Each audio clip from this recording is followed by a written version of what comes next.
Ilalabas na raw ang arrest warrant laban sa kontratistang si Sara Diskaya bago matapos ang linggo. Ayon po yan mismo kay Pangulong Bongbong Marcos.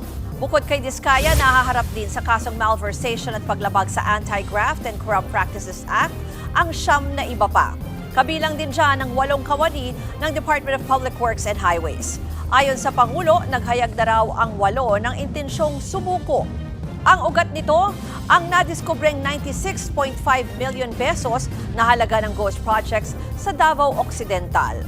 Idineklarang completed ang proyekto kahit hindi pa ito nasimulan.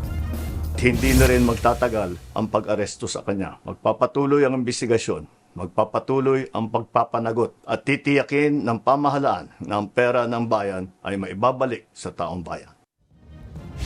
Nauna nang sinabi ng pulisya na nagpakalat na sila ng intel at tracker teams para tugisin ang mga akusado.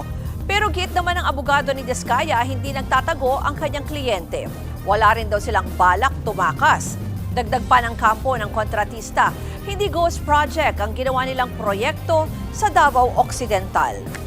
Basta nandyan lang sila, ma'am. Kung may balak silang tumakbo, noon pa nagkaroon ng mga problema, yung sa panahon ng tag-ulan, nagkaroon ng mga ibang mga problema dyan, pero nagko-construct sila. Alam mo yung nakaraang bagyo, was out siya, pero may mga natira.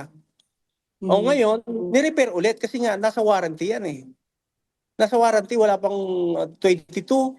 Ito, finish na lahat. Oh.